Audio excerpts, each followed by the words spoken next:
حضرت ابراہیم علیہ نبی علیہ الصلاۃ والسلام کو پلان بنا کر جو ہے آگ کے اندر ڈالا جا رہا ہے۔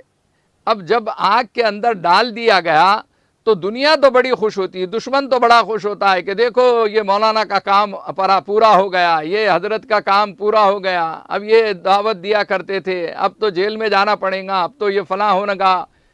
نہیں، وہ جیل جو ہے یا وہ حالات میں بنے ہوئے ساری سلاخیں جو ہے وہ اللہ تعالیٰ کیسے گلے گلزار بنا دیتے ہیں، جیسے حضرت ابراہیم علیہ نبی علیہ الصلاۃ والسلام کے لیے اس آگ کو حکم دیا اللہ نے، قُلْنَا يَا نَارُ كُونِي بَرْدًا وَسَلَامًا عَلَىٰ إِبْرَاهِيمَ۔ بظاہر آگ ہے لیکن حقیقت میں ایئر کنڈیشن بنی ہوئی ہے، ایک بال بھی جلا نہیں سکی ہے۔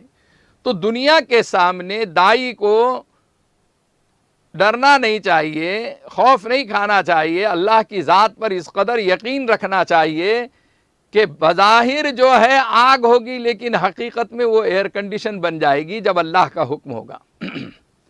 اور وہ کب ہوتا ہے؟ جب آپ کی نیت اچھی ہو، آپ کا عمل اللہ کے لیے ہو اور آپ مخلصانہ جد و جہد کر رہے ہو، مطلب اور مفاد کی جو ہے یعنی جو ہے زندگی نہ ہو، تو یہ ساری چیزوں سے ہٹ کر اگر آپ جذبہ ابراہیمی کو پیدا کرتے ہیں تو حالات آئیں گے۔ لاک ڈاؤن میں مسلمانوں پہ بہت زیادہ حالات آئے، اس قدر حالات آئے ہیں، اس قدر آ رہے ہیں کہ جس کی کوئی انتہا نہیں۔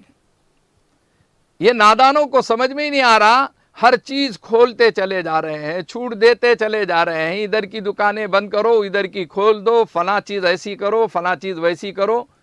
اسی طریقے سے یہ حکومت وقت جو ہے مسلمانوں کو ہدایتیں دیتی کہ آپ فاصلے سے نماز پڑھو۔ ایک مسجد میں اگر 100 نمازی آ سکتے ہیں، 1000 نمازی آ سکتے ہیں تو اس کا 50% جو ہے وہ یہ ماحول سے پڑھو جیسے ہم گائیڈ لائن دے رہے ہیں۔ مسلمان پڑھے گا، اس کو فالو کرے گا اور کرتا رہا ہے، اور بہت ساری جگہوں پر اور بہت سارے علاقوں میں مسلمان اسی طریقے سے نماز ادا کر رہے ہیں ماشاءاللہ۔ اور منادر کے اندر، مندروں کے اندر بھی وہ پوجا پاٹ اسی طریقے سے کر سکتے ہیں، گرجا گھروں میں اور گرودواروں میں ہر جگہ اس طریقے کی عبادت جو آپ گائیڈ لائن دے دیں گے، آپ جو ہدایتیں دے دیں گے، فاصلے رکھنا، ماسک لگانا، وہ اس طریقے سے کر لیں گے۔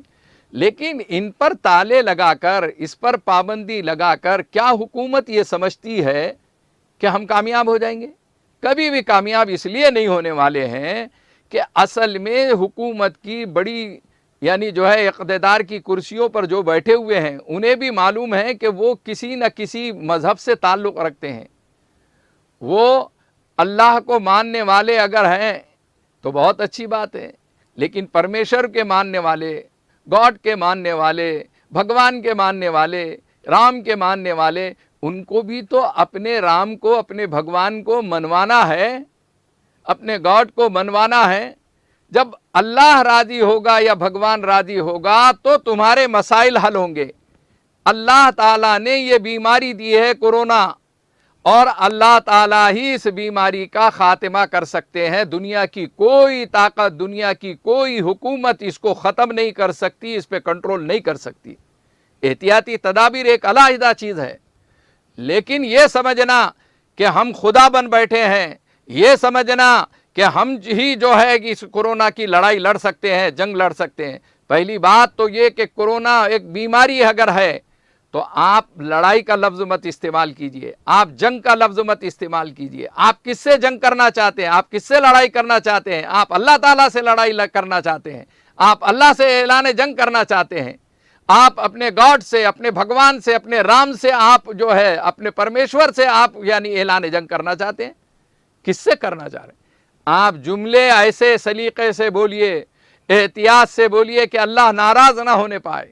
یہ تو اللہ کو ناراض کر رہے ہیں، یہ اللہ کو چیلنج کر رہے ہیں، اور دنیا میں جنہوں نے بھی اللہ کو چیلنج کیا، بھگوان کو چیلنج کیا، وہ کبھی بھی کامیاب نہیں ہو سکا ہے۔